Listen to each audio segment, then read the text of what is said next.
The incredible journey of life, from birth, through infancy, childhood, puberty, adulthood, and a slow maturity to old age.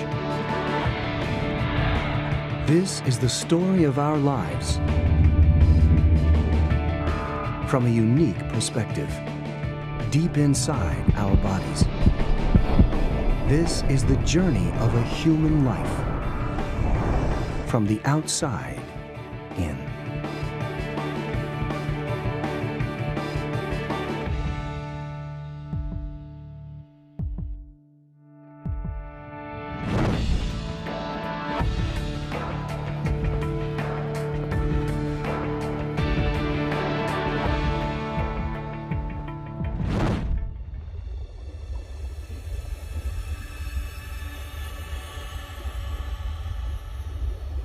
A fetus develops in the womb. It's an astonishing 40-week journey from a single cell to a baby ready to be born.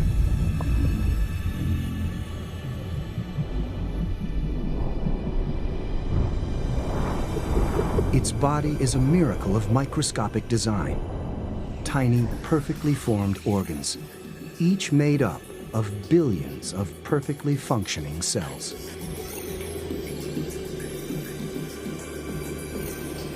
These cells are the building blocks of our bodies. They make us what we are, 100,000 billion cells, all working in harmony. Inside every cell is the same extraordinary engine, the machine that tells each cell how to grow and what functions to perform. DNA is unique to every person. A chemical blueprint of instructions that creates each new life.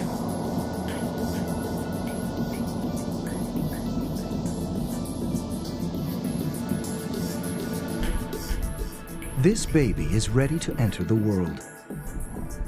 A newborn person whose journey is about to begin.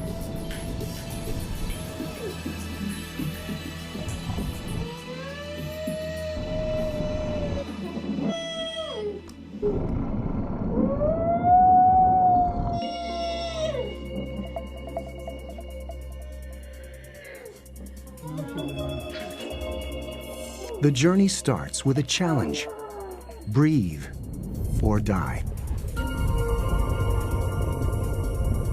These lungs have never breathed before.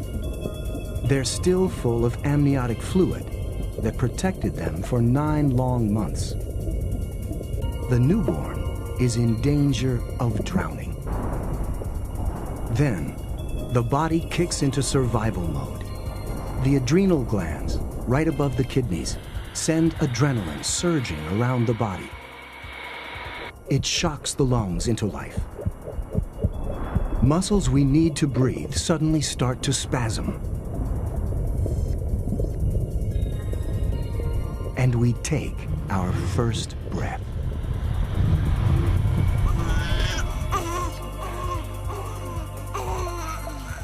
It's the most important breath of our lives.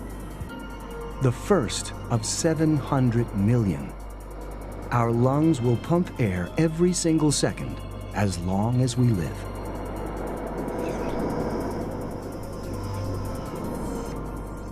Air rushes down the windpipe, down thousands of branching tubes, and into nearly 30 million tiny air sacs, the alveoli.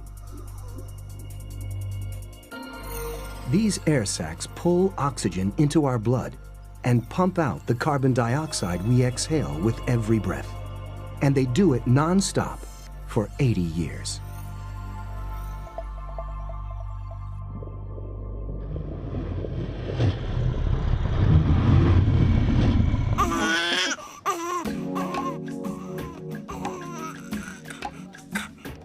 At the moment of birth, everything changes. The physical link between mother and baby is broken for the first time.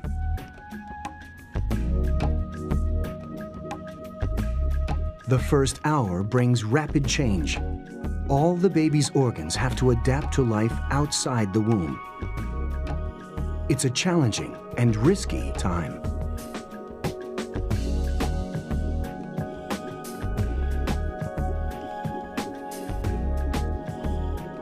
At this age, the heart is no bigger than a walnut. It's been pumping in the womb for 8 months, but now it has flaws that could be fatal. 2 holes, one in the aorta and one in the heart.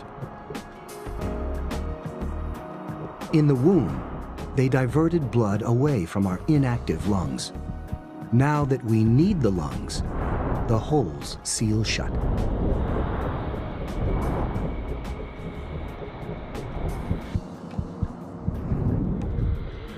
The heart is working normally, pumping blood through tens of thousands of miles of blood vessels.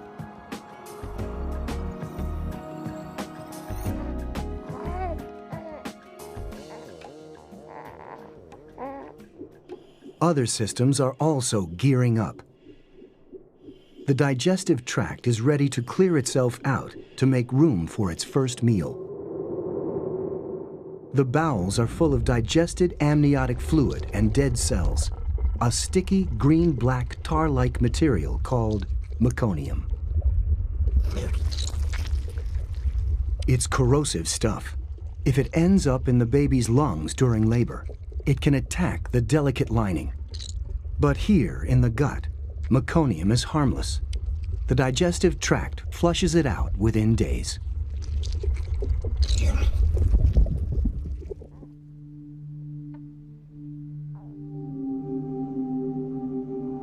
As time passes, more sophisticated systems start to kick in. Our next challenge is the cold.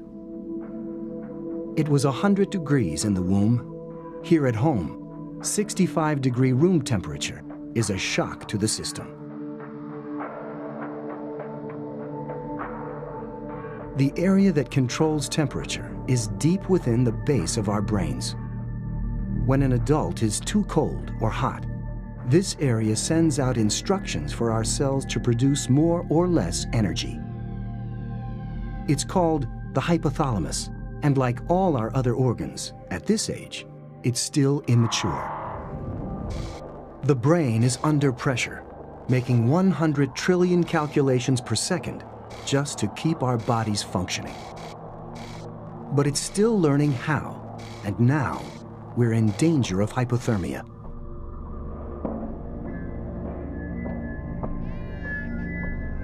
An infrared camera shows the struggle to keep warm as we lose precious body heat.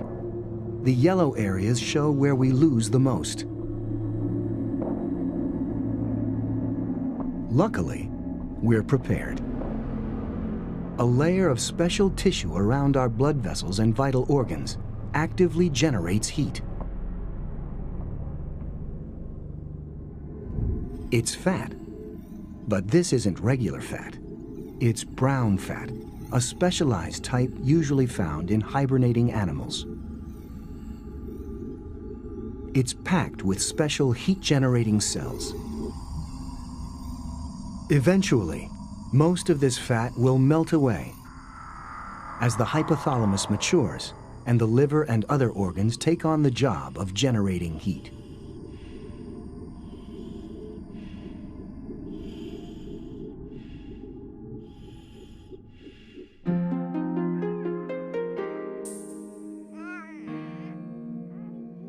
Just hours old, we know almost nothing about the world.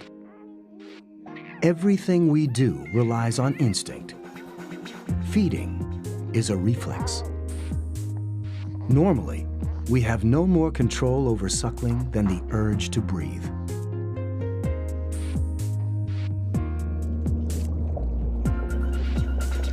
This is milk on its first journey down the esophagus to the stomach.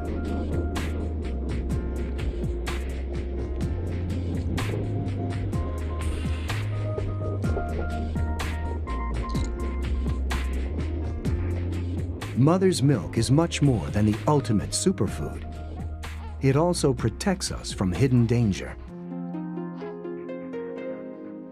Outside the womb, bacteria are everywhere. invisible, and potentially deadly. Our day-old skin is under constant attack.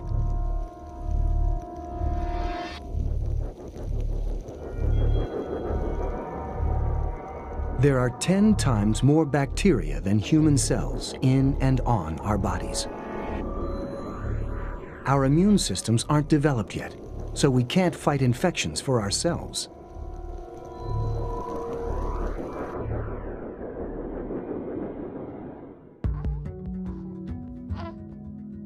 Amazingly, our mother fights them for us through her milk.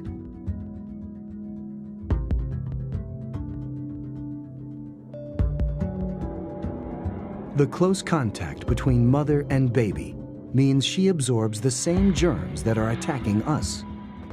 Her immune system creates antibodies. Then she delivers those antibodies back to us in her milk.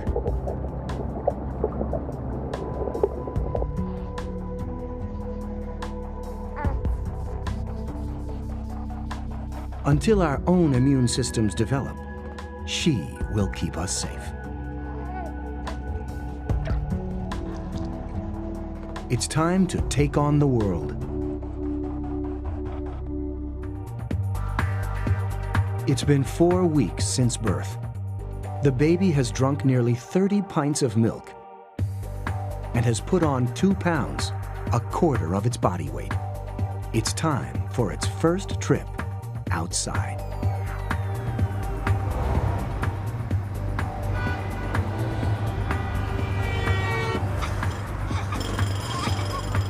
Even a visit to the grocery store can overload the senses. It's noisy, bright, and smelly.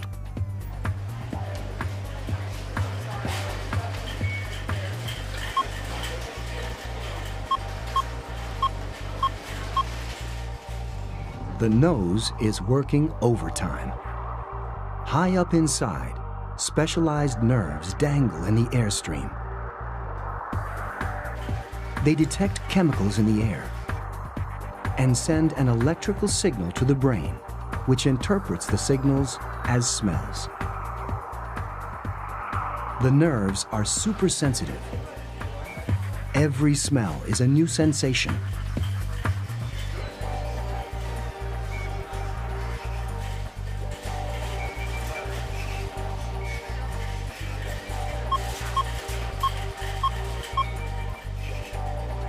The same goes for our hearing. Strange new world, strange new sounds.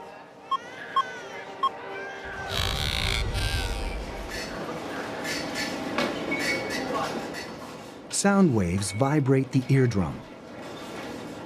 On the other side of the eardrum, these tiny bones, the ossicles, vibrate in response.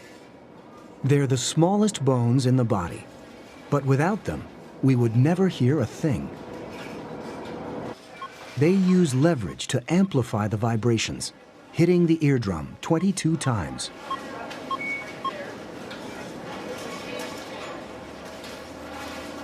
The amplified vibrations now enter the inner ear, or cochlea. It's lined with delicate hairs. When vibrations pass through, the hairs vibrate. At the base are the fragile hairs for high-frequency sounds. At the top, low-frequency hairs. Each one 200 times thinner than a hair on our head.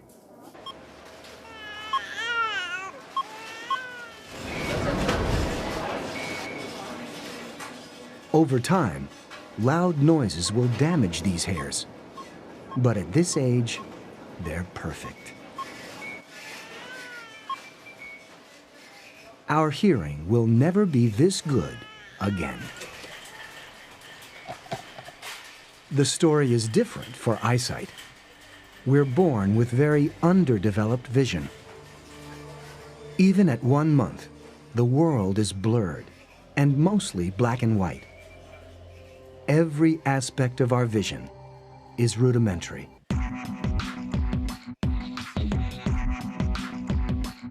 The eye muscles are immature, keeping us from pointing our eyes where we want to.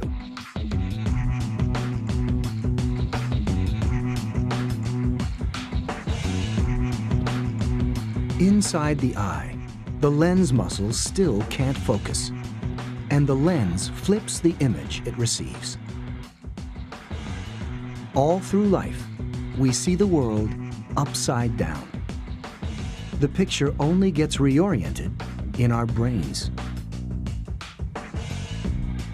Right now, the picture is on the retina, the screen at the back of the eye. The retina has two types of cells, rods and cones, which transform the light that hits them into electric signals. The cones detect color information, but because they're not developed yet, we see mostly in black and white during our first month.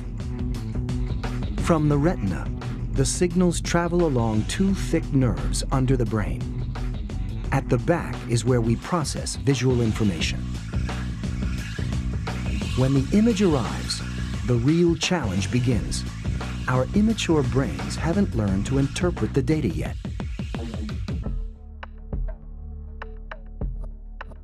That's changing fast.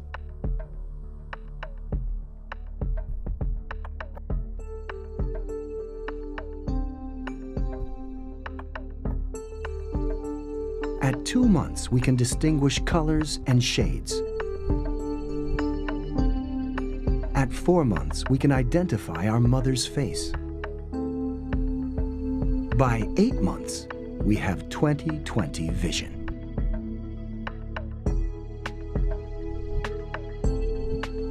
Along with our perfect eyesight comes a growth spurt. We start packing on pounds. We add a quarter to our body weight every month. After 3 months, it slows down. Lucky for us, if we kept growing that fast, we'd weigh 150 tons by age 4, the same as a blue whale. At 8 months, all our senses work. We're beginning to explore the world, and the sense we use most is touch.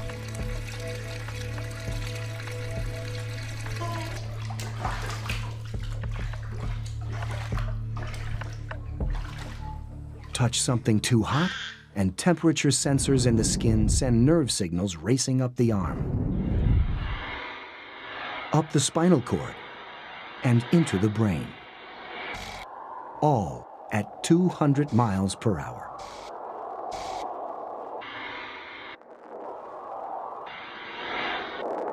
The brain detects the signal, interprets it as pain, and fires another signal back to the muscles. We move the hand away.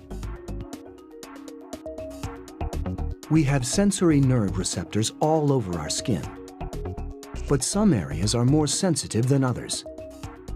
The hands, face, and mouth.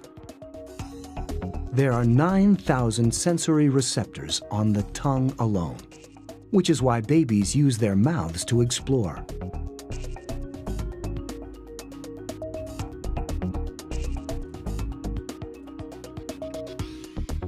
But there's another reason for all the gnawing. Something painful is happening inside the baby's mouth. Her first teeth are coming through. Milk teeth form deep in our gums while we're still in the womb. Now, one by one, they burst through. It's painful, but it's progress.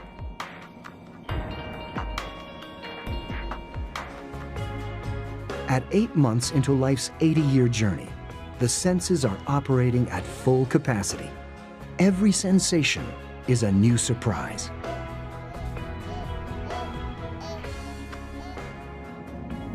And with her new teeth, she can take on more solid foods. Digestion starts in the mouth. Teeth grind up the food. Then, special glands under the tongue pump out saliva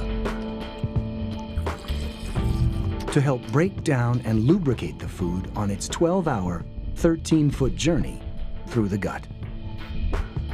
It'll pass from the stomach into the coils of the small intestine, before finally passing into the large intestine.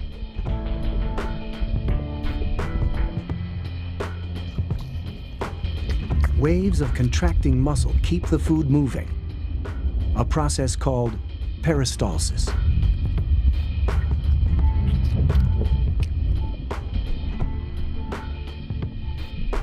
These contractions are so powerful, we can even eat upside down.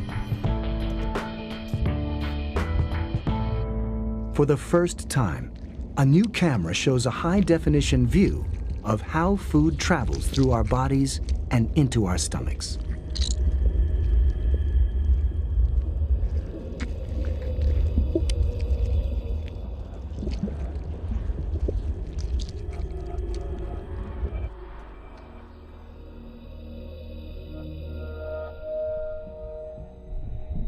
Food enters the stomach through a hole at the top.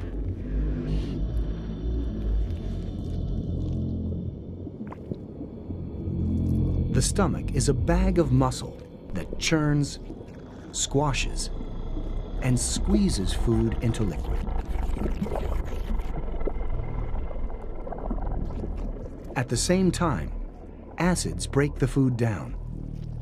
The stomach walls protect themselves with a lining of mucus.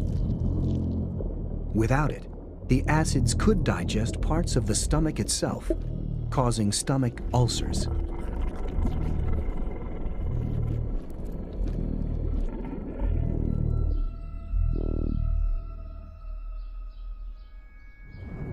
About an hour later, the stomach squeezes the broken down food out through a tiny hole called the pyloric sphincter.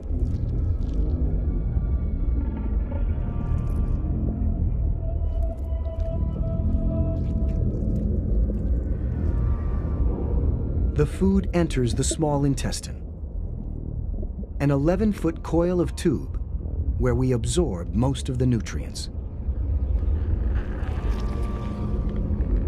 The interior wall of the small intestine is lined with millions of microscopic projections called villi. These increase the surface area of the gut, making it easier to absorb nutrients.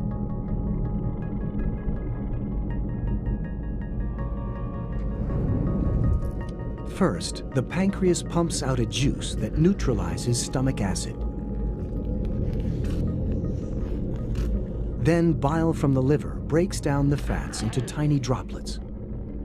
Smaller droplets are easier for the intestine to absorb. After an hour and a half, the small intestine has absorbed most of the nutrients from the food.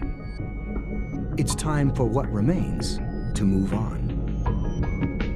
It enters the large intestine through this, the ileocecal sphincter, a valve that keeps our food from going back where it came from.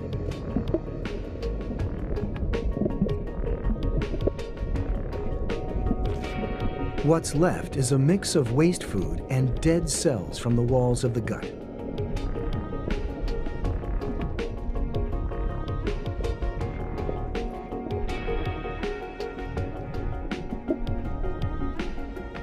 The large intestine's main job is to extract water from it.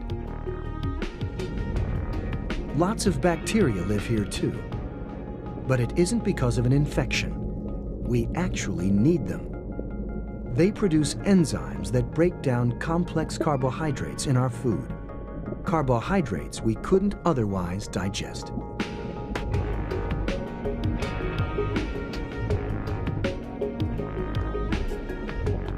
Finally, after about 12 hours, we expel what's left of our first meal.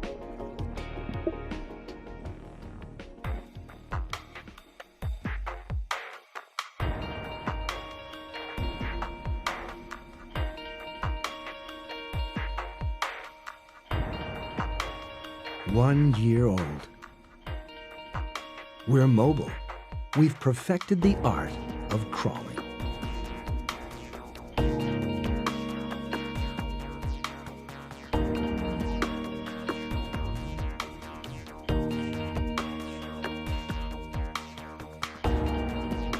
Our bones are stronger. They need to be. we're getting pretty heavy. At birth, the skeleton is mostly cartilage, the same material as our ears. Cartilage is flexible. It's what allows us to squeeze through the birth canal. But after birth, our soft skeletons are a problem. They need to be rigid to support our growing bodies and protect our vital organs.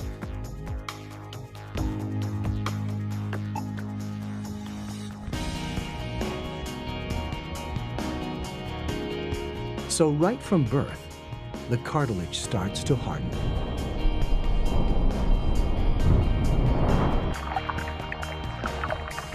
Special cells called osteoblasts lay down minerals that turn soft cartilage into hard bone. Some bones even fuse together. At birth, we have gaps between the plates of the skull, which allow the skull to deform during birth. Through our first year, these gaps gradually close until the skull is finally complete. As our skeletons develop, so does our desire to get around. We're about to hit one of the major milestones in life, standing on 2 feet. The key isn't strength, it's balance. And the secret to standing is hidden deep in our ears. Beyond the ossicles, the bones we use for hearing, the inner ear is made up of 3 looping structures. Each loop is the size of a dime, and they're oriented to cover all 3 planes. These semicircular canals are part of our ears, but they have nothing to do with hearing. They're filled with liquid, and they tell us what's up, what's down, and what's on the level.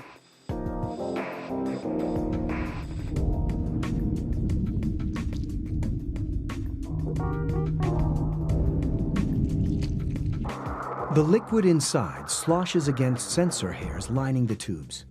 The hairs send data to the brain about how we are oriented and our direction of movement. These are our organs of balance.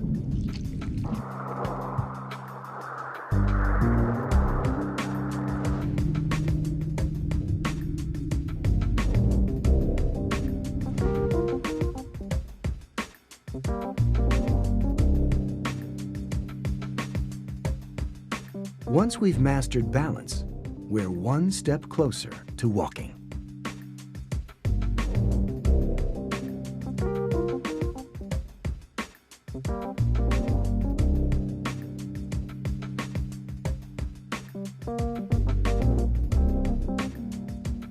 Now there's no limit to where we can go and what we can learn.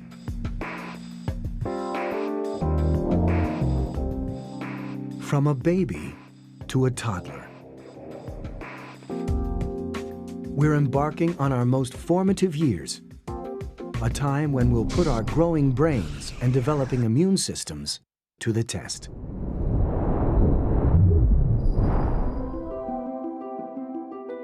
Age 2. We've survived infancy and can stand on our own 2 feet.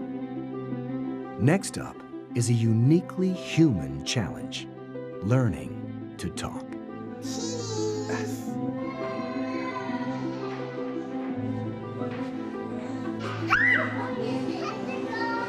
Talking takes a lot of brain power. A 2-year-old learns 10 new words a day. This is Broca's area, the region at the side of the brain used for speech production and comprehension.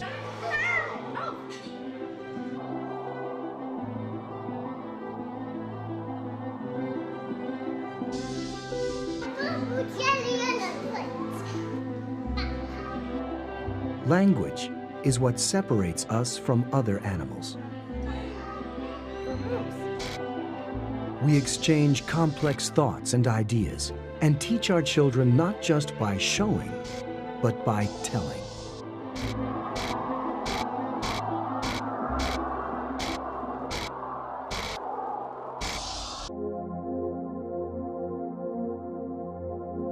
As our brains develop, we gain other uniquely human qualities.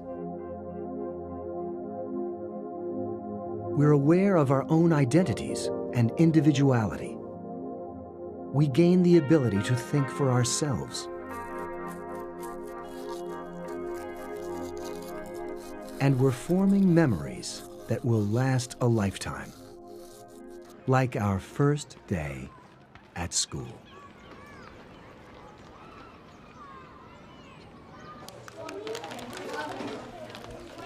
We may remember what was going on around us, but the real action is happening inside. The brain is a mass of 100 billion nerve cells. Between them, they generate enough electricity to keep a light bulb burning for a day. The cells communicate using electric impulses. Each impulse is a tiny fragment of thought or memory. When we hear a new word, My grandpa's veteran. our ears convert the sound into electrical impulses in our brains.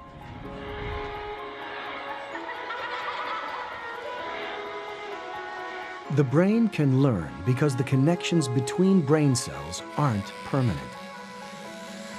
The brain rewires itself.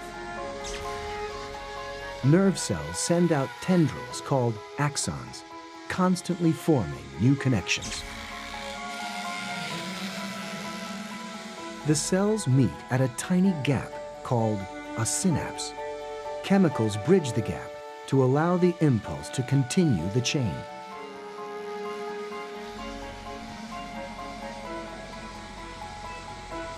The new connections form a pattern, a new memory. We learn by making new connections between brain cells and then reinforcing them through repetition. The stronger the reinforcement, the more likely the memory will stick.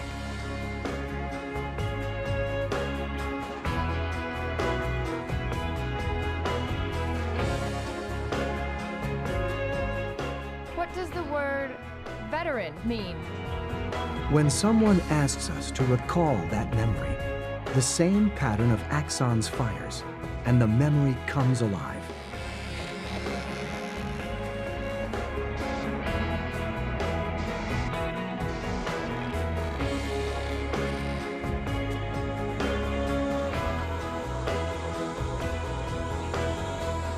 Our brains respond by sending messages to the nerves that drive the muscles in our arms.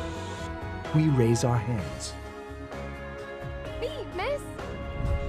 In childhood, our brains are primed to learn, and they're growing fast. The rapid growth allows our brains to easily form new connections, an ability that will fade with age. And while our brains keep learning, our bodies do the same. It's the immune system's job to learn to recognize infections.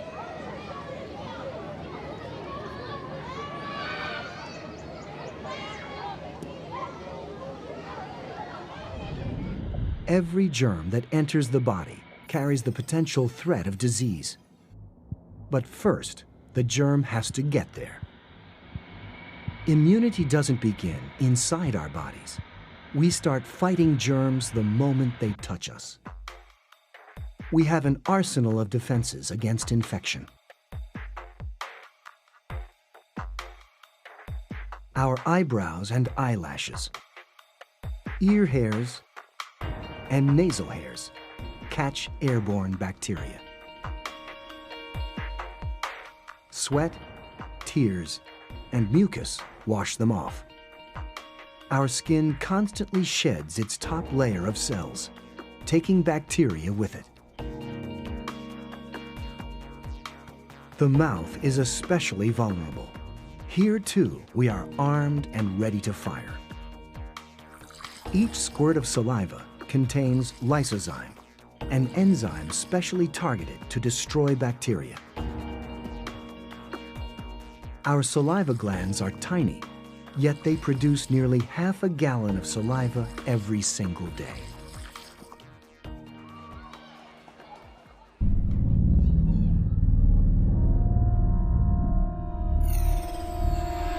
Sometimes, a pathogen breaks through these external defenses, and our immature immune system reacts to prevent infection. Tiny viruses travel through our blood and probe our skin cells for signs of weakness.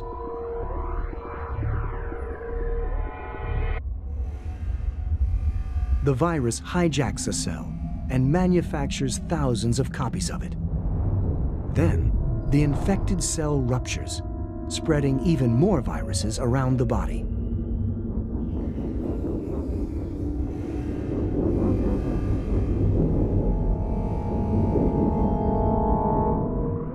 This particular virus causes a rash, chickenpox. The fever that comes with infection is a sign that the body is fighting back. Heat slows down the spread of the disease because viruses don't reproduce well when it's hot.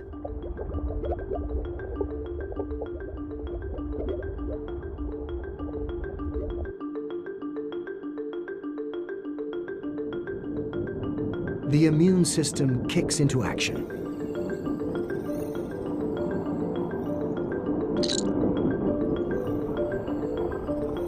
White blood cells latch onto infected cells and pump in poisonous proteins, which kills the cell and the viruses.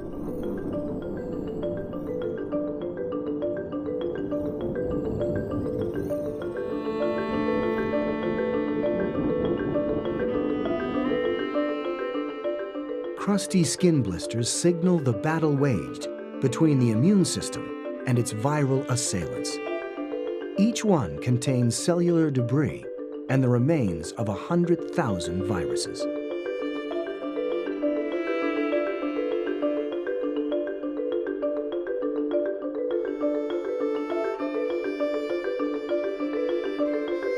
It may be unpleasant, but getting diseases like this when we're young is vital for our developing immune systems. Our bodies create memory molecules against the virus, antibodies. We used to rely on antibodies from mother's milk. Now, we make our own.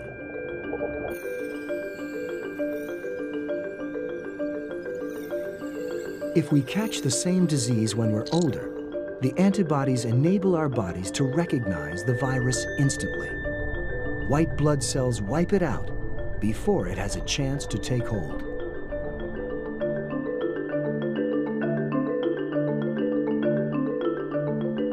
This is why childhood is the perfect time for vaccination.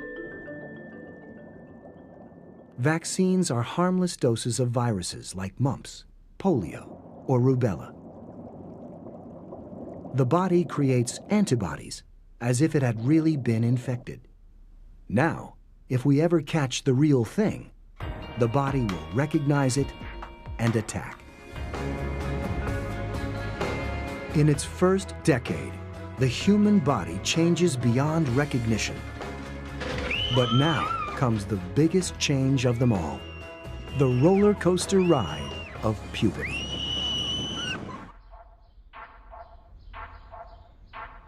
By age 11, puberty is already underway for most. But there's no schedule. For some, it happens later, some earlier. It depends on our DNA clocks, our lifestyles, even our diets. Whether 10 or 13, female or male, it begins in the brain for all of us. At the base, the hypothalamus, the same region that controls our body temperature.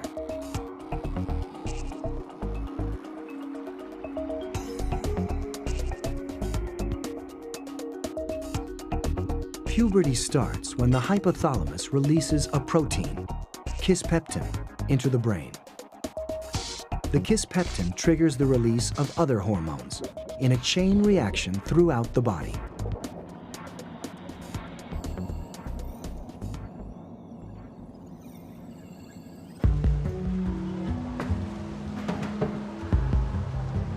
Only then do our sex organs begin to mature.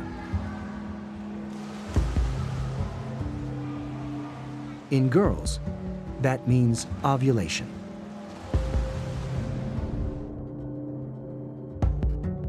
This is a high-definition view of a woman's ovaries, the off-white organs in the center. This unique footage from Gold Coast IVF Fertility Center in New York shows an actual egg inside a protective blister of fluid. During ovulation, an egg bursts from the ovary and travels down the fallopian tube to the uterus.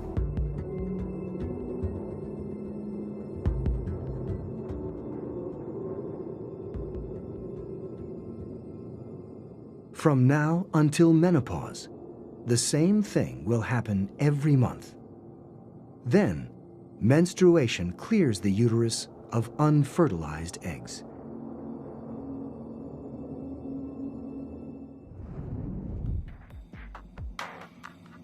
The ovaries not only produce eggs, they also produce a potent cocktail of chemicals.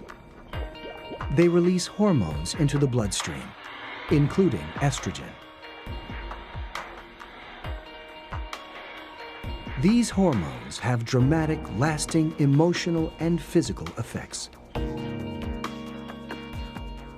Both boys and girls experience a growth spurt.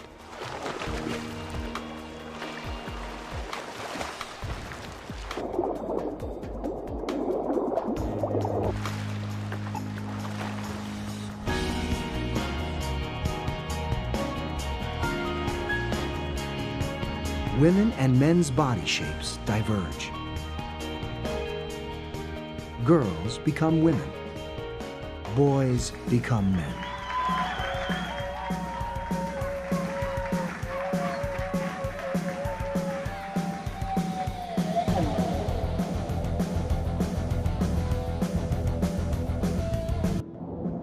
Male brains also release kisspeptin to trigger puberty. A flood of new hormones stimulates the testicles to produce sperm.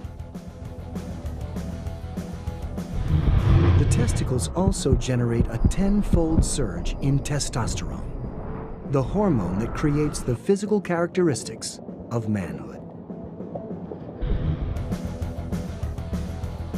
The larynx opens up and tilts forward. The vocal cords stretch wider. The longer chords vibrate at a lower pitch. The voice deepens.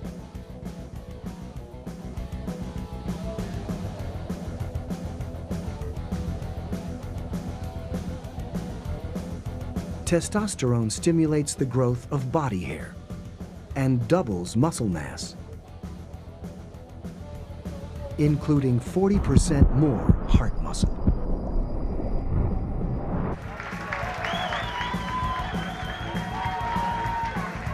These are changes we can see and hear, but changes are going on that we can't see. In the brain, nerve cells undergo extensive rewiring, transforming our mood and character.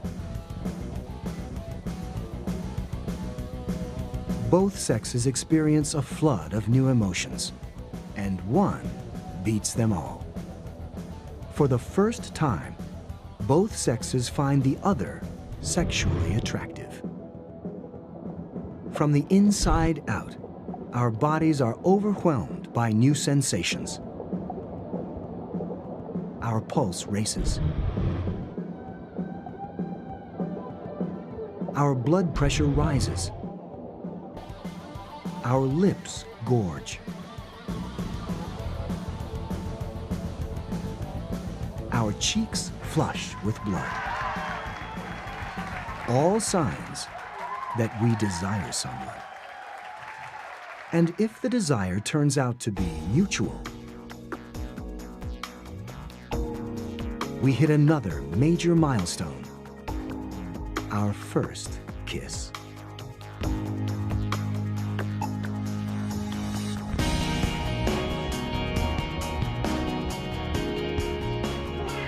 In its first 2 decades, the human body accomplishes something close to miraculous.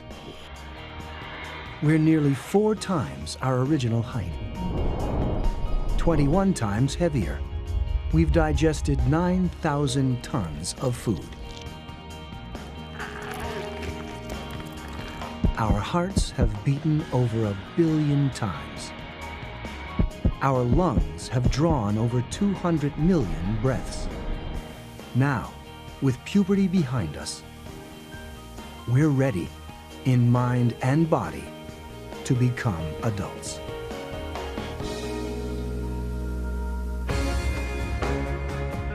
Our early 20s, childhood and puberty are behind us.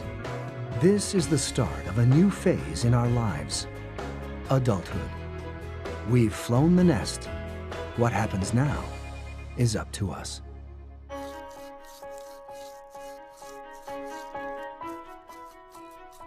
In our 20s, we look and feel better than at any other time in our lives.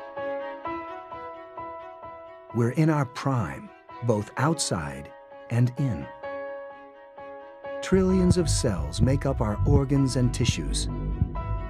Over time, these wear out or get damaged, but new cells grow and divide to replace the old ones. Our body replaces entire organs, so it's no wonder we feel good.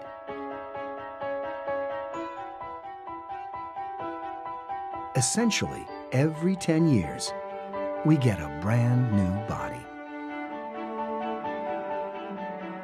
Some tissues regenerate even faster, like our hair and nails, which requires a quick trip to the salon every so often.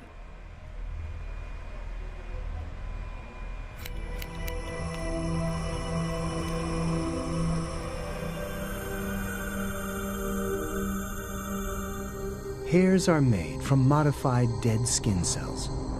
Each hair grows from a follicle embedded in the skin.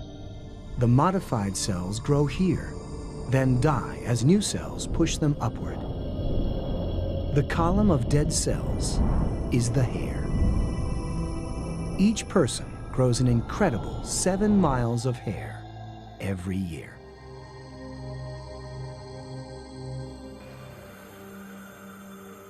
Our hair grows whether we want it to or not, but other parts of our body are partially under our control.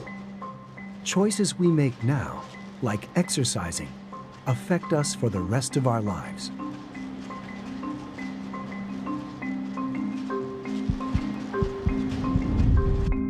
It has an effect throughout the body, helping cells and organs stay in peak condition.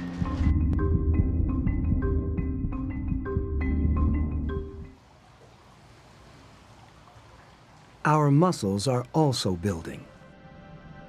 This is a new imaging technique that combines the highest resolution CT scans with cutting-edge computer power. It's called volumetric, and it shows how our 650 skeletal muscles make up to 1/3 of our adult body weight. It's been suggested that if all the muscles in the body work together, they would generate enough power to lift more than 11 tons, the weight of more than 4 SUVs.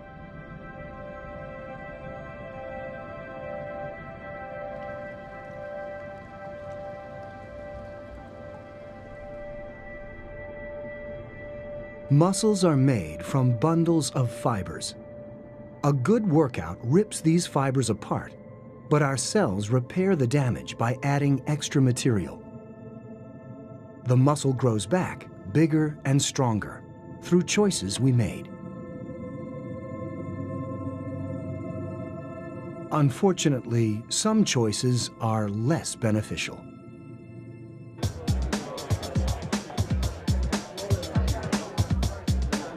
Some expose us to damage that even our youthful cells can't repair.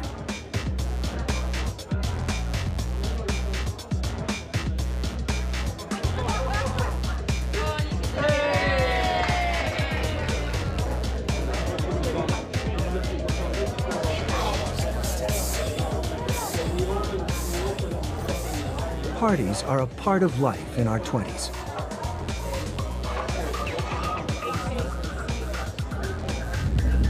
We all know smoke can damage the lungs. But smoke isn't the only hazard here. Our hearing is under threat too, from loud noise.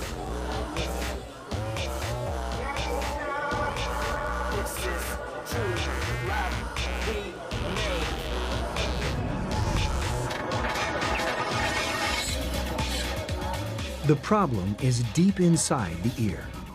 The fragile sensory hairs in the cochlea, or stereocilia, turn sound into nerve impulses.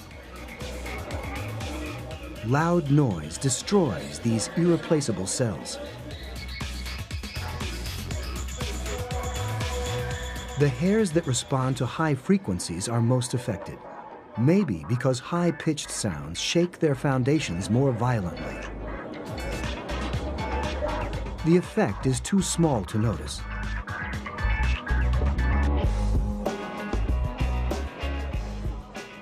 But the frequency range of our hearing is already shrinking.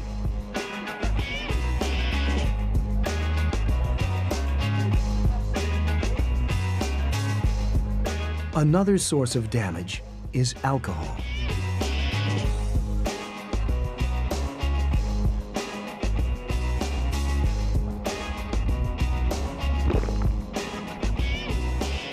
As we absorb alcohol into our bloodstream, it affects both our organs and our state of mind. It raises our blood pressure and makes our heartbeat irregular. We relax, lose our inhibitions, and our coordination.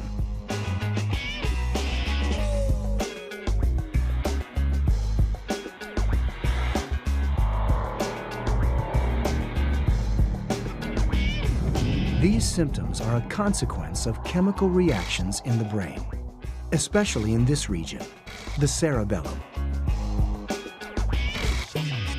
It controls coordination and balance. When we drink, alcohol affects the cerebellum's brain cells. Some synapses accept the signal more frequently.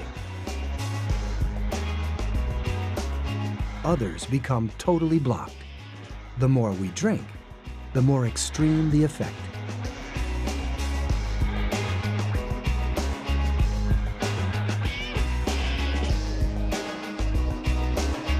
It may feel good now, but there'll be a price to pay later.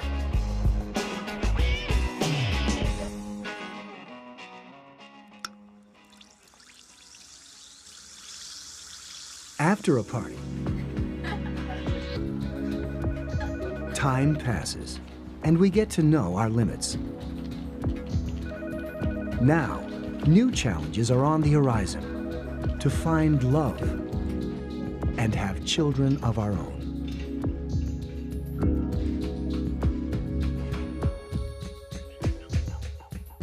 Our late 20s. Childhood is a distant memory, but not the thrill of our first kiss. That was pure lust. Now, it's time for something new. It's time to fall in love.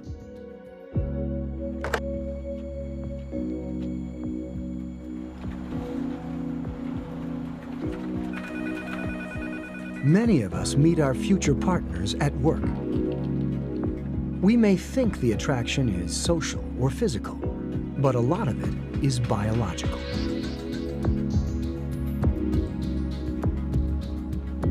We use our eyes to size up our date.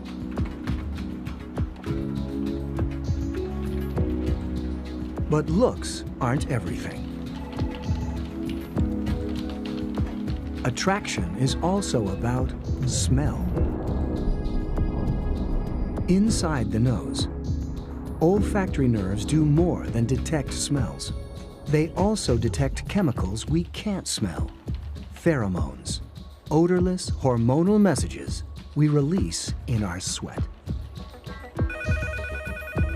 Pheromones carry information about our genetic health and our ability to resist disease.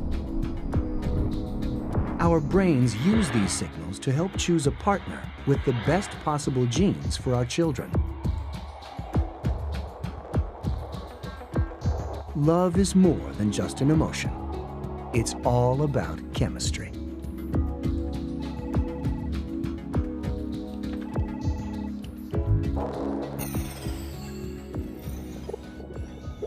We release adrenaline into the blood. Our heart pounds. We can't sleep.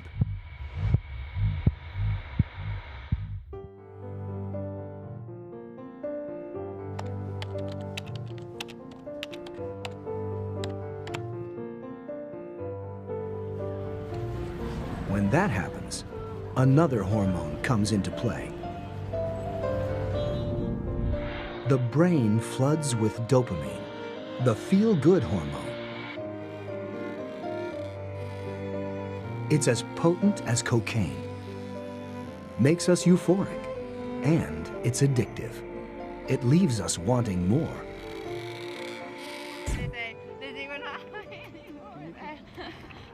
We start thinking about commitment and eventually marriage. Love, both chemical and emotional, wins the day. It's a relationship we hope will last a lifetime, and the process of long-term bonding is chemical.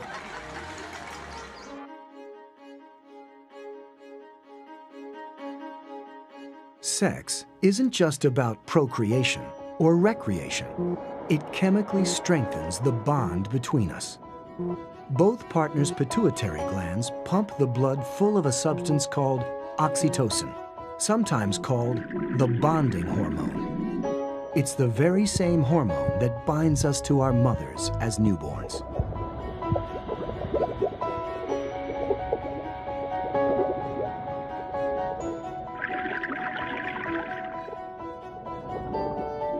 Some anthropologists believe oxytocin could be evolution's way of creating a bond that's strong enough to endure the trials of parenthood.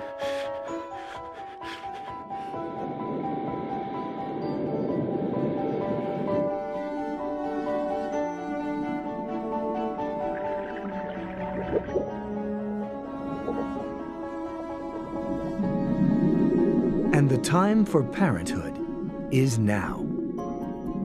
The man releases sperm. The goal, to find the egg. An egg ripens and bursts from the woman's ovary, the largest cell in the human body. It passes into the fallopian tube, ready for fertilization.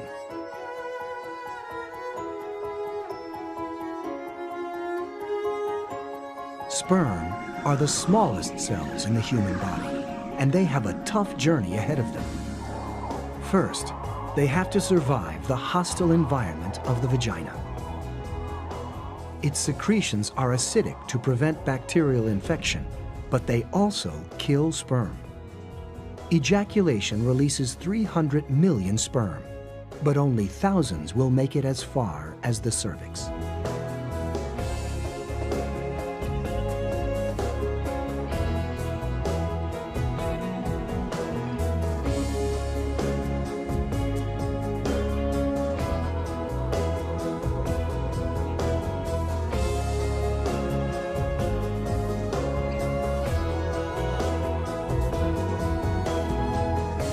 The surviving sperm swim into the uterus and fallopian tube.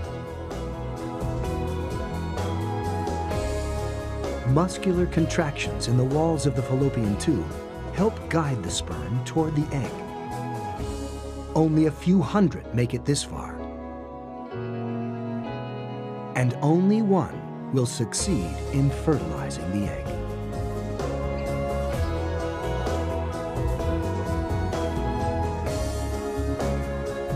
This truly is survival of the fittest. 10 hours later, the strongest of 300 million sperm is the one to pass on its genes.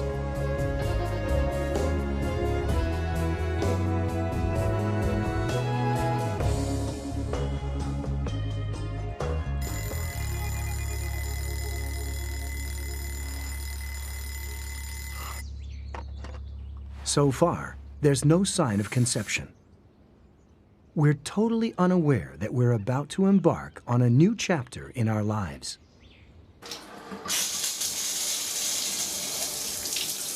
Over the next 40 weeks, a single cell will develop into a perfectly formed baby.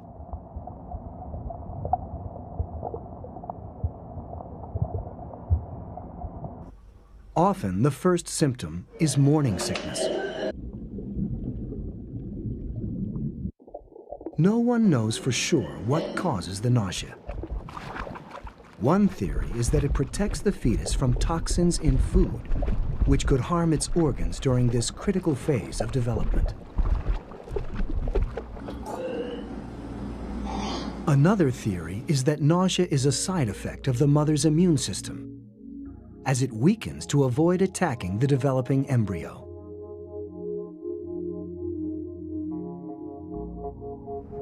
The fetus is effectively a parasite. It saps the mother's energy as it draws what it needs from her body. It has its own life support system, the placenta. Here, the mother's blood passes nutrients across a membrane into the fetal blood.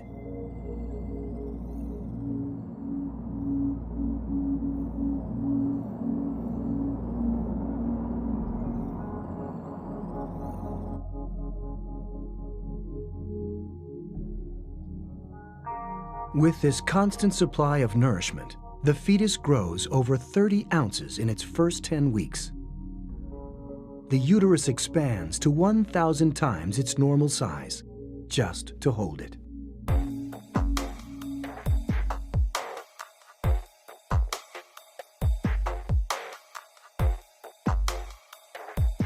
That extra space has to come from somewhere. So the mother's body rearranges itself internally. This woman isn't pregnant, but her organs are still a tight fit. In a pregnant woman, the organs get squeezed, and some are pushed up into her chest.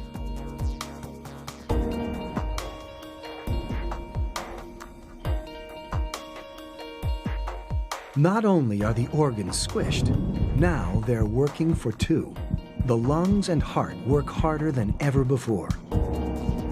To make space, muscles and tendons in the spine relax, and it curves out of its normal shape.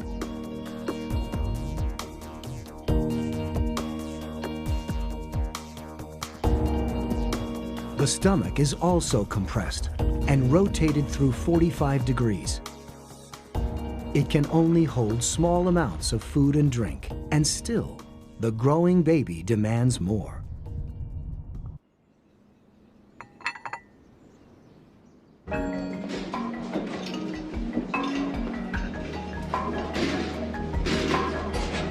After 9 months, it's time to give birth. And pushing out a 7-pound baby can be quite a challenge. Softened tendons allow the pelvis to open up the birth canal. But even so, it's a cramped space. Volumetric imaging shows the claustrophobic route the baby has to take, with a tight twist to get around the tailbone.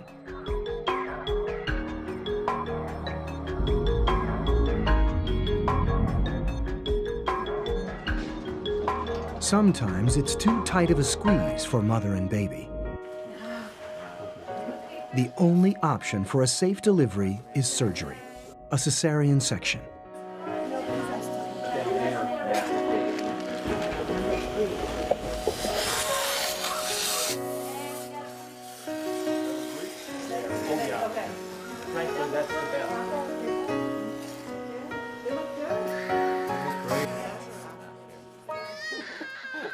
From a newborn baby to becoming a parent in 30 years, the circle of life goes on.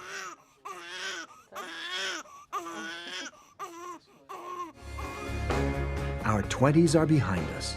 Our bodies are about to enter a new period of change as the aging process takes hold.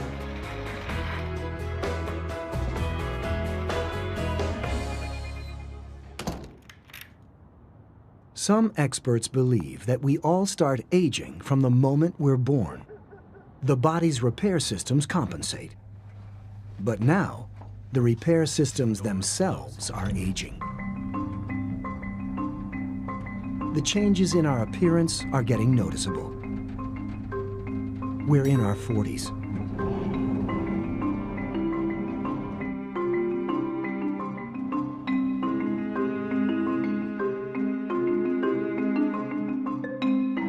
The cumulative effect of years in the sun causes the first symptom: wrinkles. Since birth, our skin cells have replenished our skin at an astonishing rate.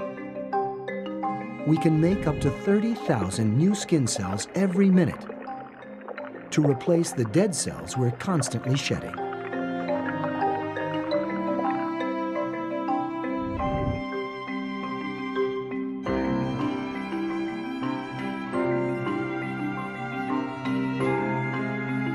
By 45, we've created more than 400 pounds of dust from old skin cells.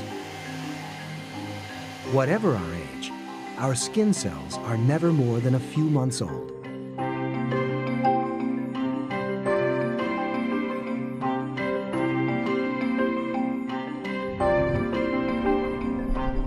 The skin cells are fine. The problem is the stuff that binds them together: collagen.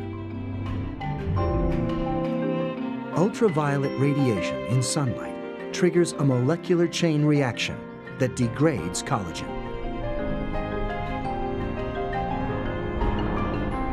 The fibers get thin and break. Our skin loses elasticity,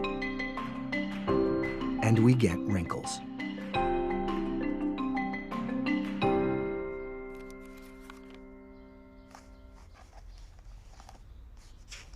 Our eyesight is also changing. A few years ago, we could easily read without glasses.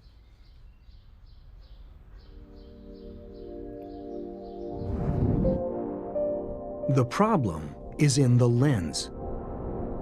Inner lens cells, along with heart cells and most brain cells, are among the only cells our bodies never replace.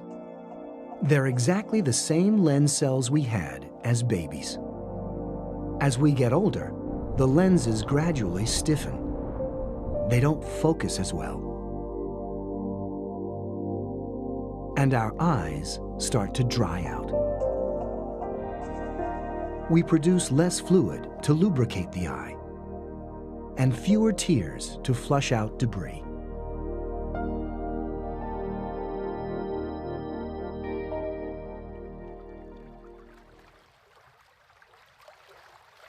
Middle age also changes the shape of our bodies. Exercise alone isn't enough to keep us in shape anymore. At 20, it was easy. We could eat what we wanted, do what we wanted. Now our metabolism is changing, and it's easier to put on weight.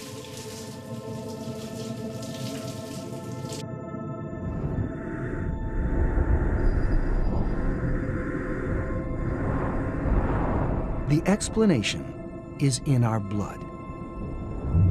In middle age, the level of several hormones start to drop: estrogen, testosterone, and growth hormones, and we start to lose lean muscle. We lose about 6.5 pounds of muscle during each decade of our adult lives.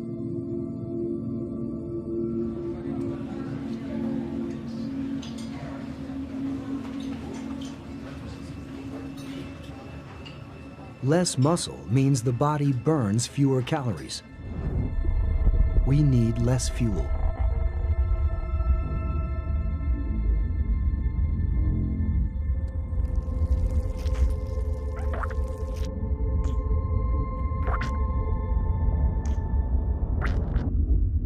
If we continue to eat like we used to, the surplus food gets converted into this: fat.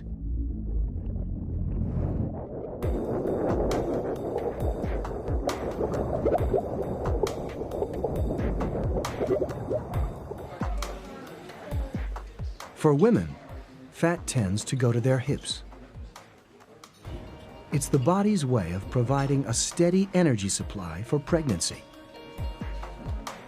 Men store fat in a different area, their bellies. Belly fat evolved for quick energy release. It helped sustain our male ancestors during hunting trips.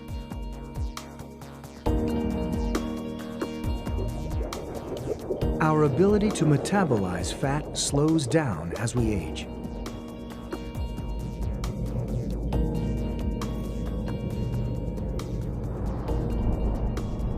Inside each cell in our bodies, there are tiny structures called mitochondria.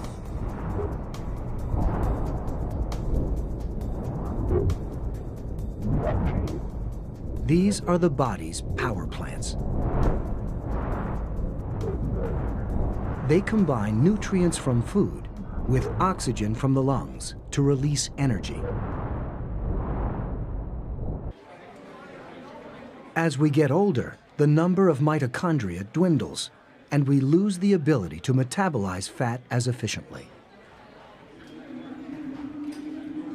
Too many calories and a drop in metabolic rate can be a lethal combination. Fat is much more than an extra inch on our waistline. It spreads throughout the entire body.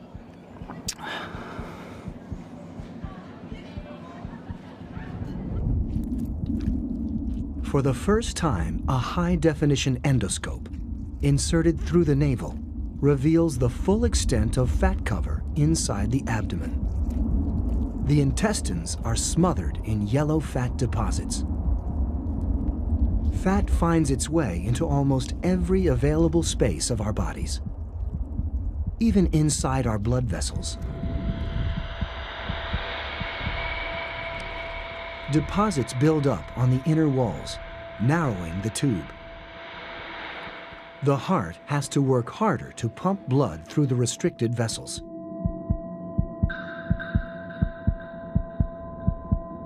In extreme cases, fat can block the vessels completely. If fat blocks the arteries that supply the heart, the result can be fatal. The heart muscles are deprived of oxygen and nutrients. The muscle risks going into spasm, a heart attack.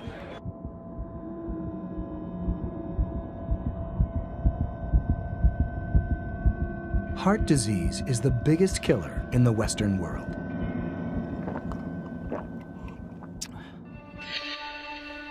Fat isn't the only risk to our health as we age. Stress also plays a damaging role. Middle-aged life is stressful. Holding down a job and raising teenage kids. Stress is exhausting, but the damage doesn't stop there. It also speeds up the aging process.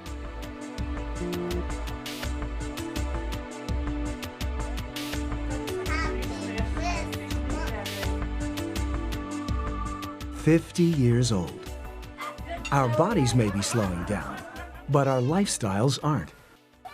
A growing family and a demanding career add up to another influence on the aging process: stress.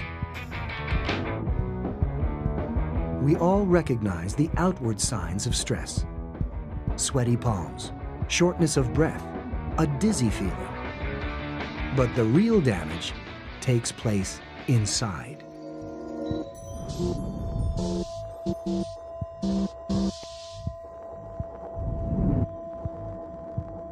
Our bodies instinctively shift into fight or flight mode. Hormones, adrenaline, and cortisol flood from the adrenal gland into our bloodstream. Our muscles contract. Arteries constrict. The heart pumps faster, and our blood pressure hits the roof.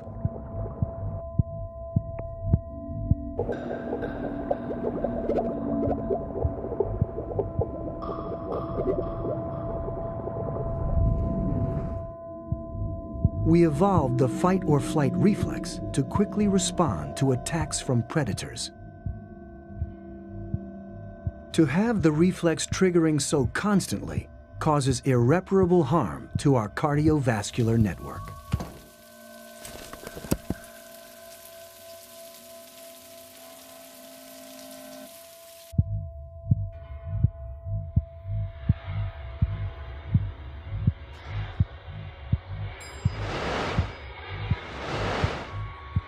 Stress accelerates the aging of our blood vessels.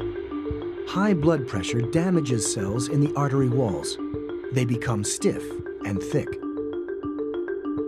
Especially here in the biggest artery, the aorta. Arteries with stiff walls restrict blood flow. As our blood pressure rises, the heart is forced to work harder.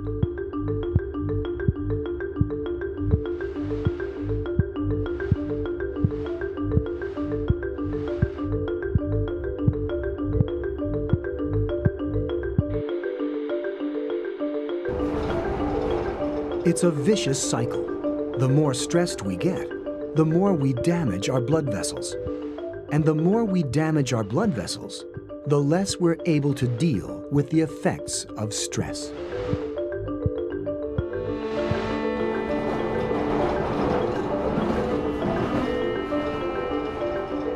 If the problem gets out of control, the heart becomes enlarged as it struggles to force blood through our narrow, less elastic blood vessels.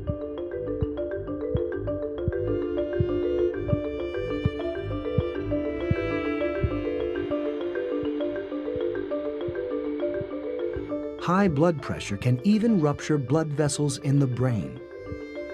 A stroke.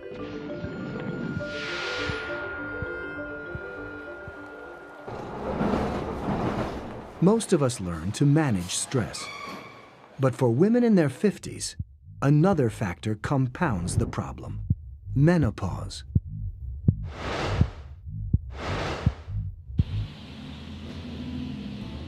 In her 50s, a woman's ovaries stop releasing eggs. They also stop producing the sex hormones estrogen and progesterone, which signals the end of a woman's reproductive life.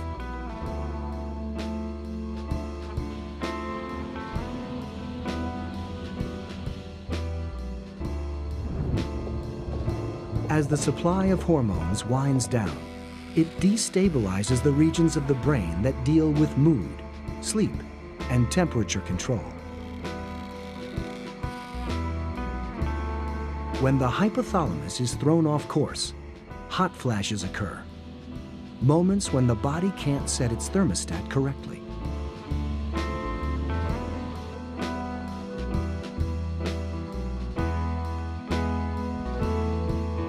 Bone and muscle tissues weaken. The woman's body has spent its whole life getting accustomed to these hormones. Now they're gone, and the aging process accelerates.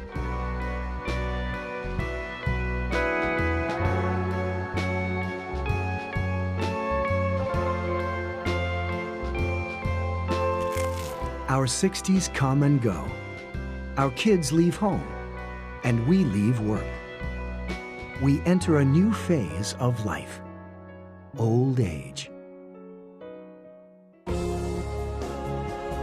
In 70 years, we've grown from a tiny baby to an adult, from child to parent to grandparent.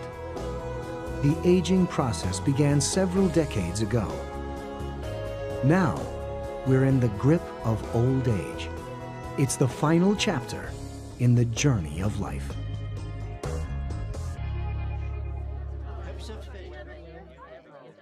When we retire from work, we gain a slower lifestyle and our bodies slow down. The outward signs of aging are only the beginning.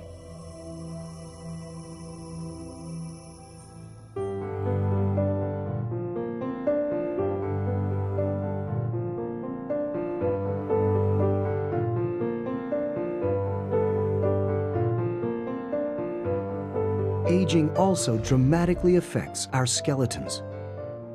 Any of us could be at risk for osteoporosis.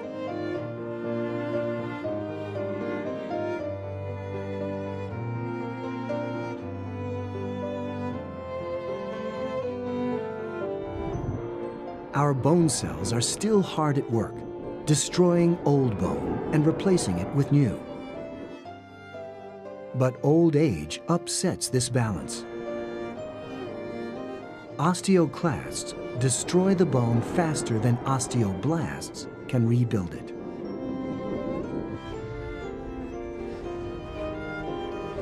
What remains is a hollowed-out cluster of brittle bone fibers.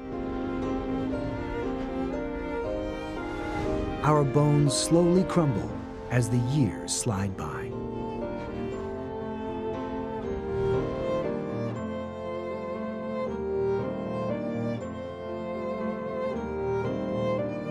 Broken bones become a very real danger. It can happen to men and women alike.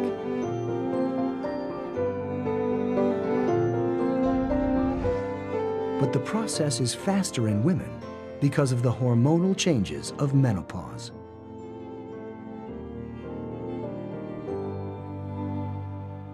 The aging process is one of the great mysteries of life. Why does our appearance change so much between the ages of 40 and 70?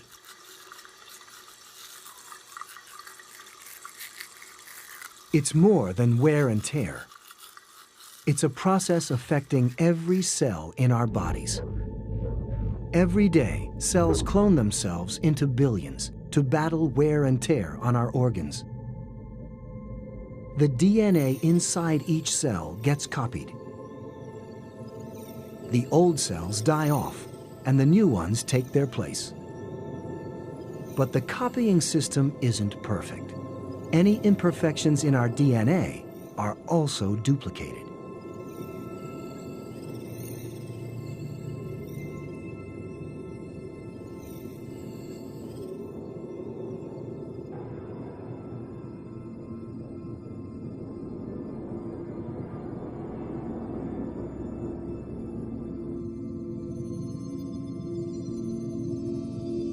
Over a lifetime, we make so many copies of ourselves that even the tiniest defects accumulate.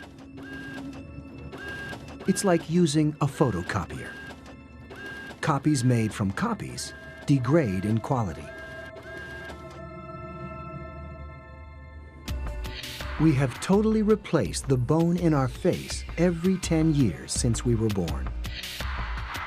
Our 70-year-old face is a 7th-generation copy of our baby face.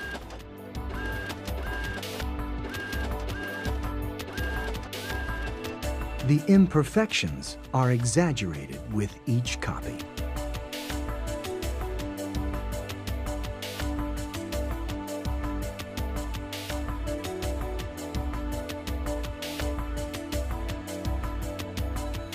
Another reason for aging could be the air that we breathe.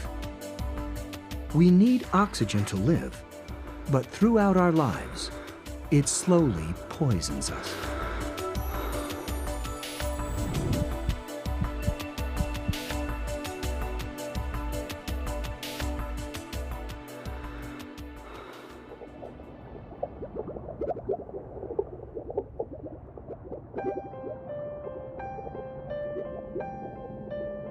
Inside each of our cells, our mitochondria are like tiny power plants, combining food with oxygen.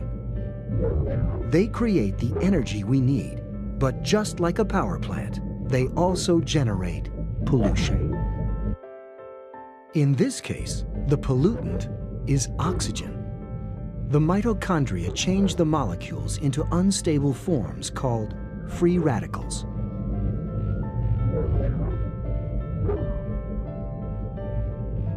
Over a lifetime, free radicals slowly suffocate the mitochondria and damage our cells. Our cells and DNA become more and more damaged. Repair systems fail. Imperfections accumulate. Eventually, our organs fail.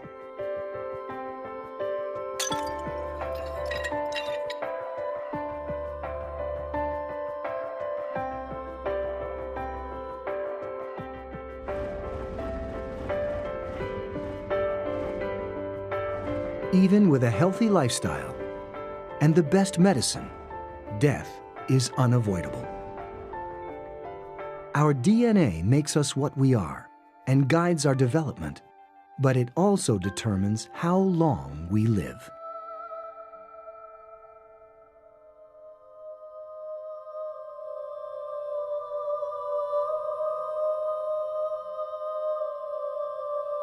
Every time one of our cells copies itself, it loses a tiny piece from the end of the DNA. After billions of cell divisions, the end section is gone. Our cells can't divide anymore.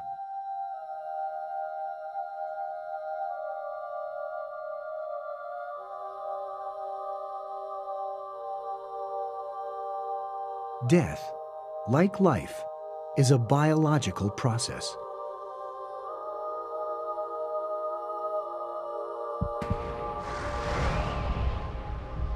Scientists believe that near the moment of death, our bloodstream is flooded with endorphins, the body's natural painkillers.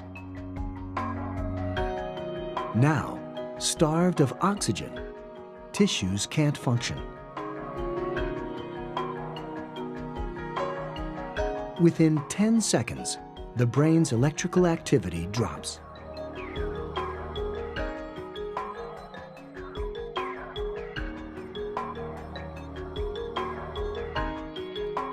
Hearing is the last sense to go.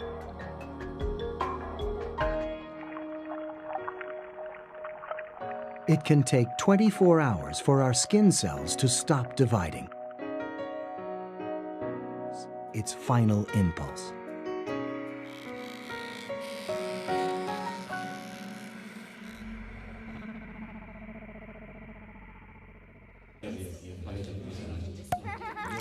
There's a saying that life goes on. For some of us, it could go on for some time. Thanks to modern medicine, children born in the US today can expect to live to celebrate their 77th birthday and beyond. Even when we're gone, we live on through our loved ones. Our children and their children carry our genes in every cell. They carry memories of us too, the moments they've shared from our extraordinary story. All journeys must come to an end. But what a journey it's been.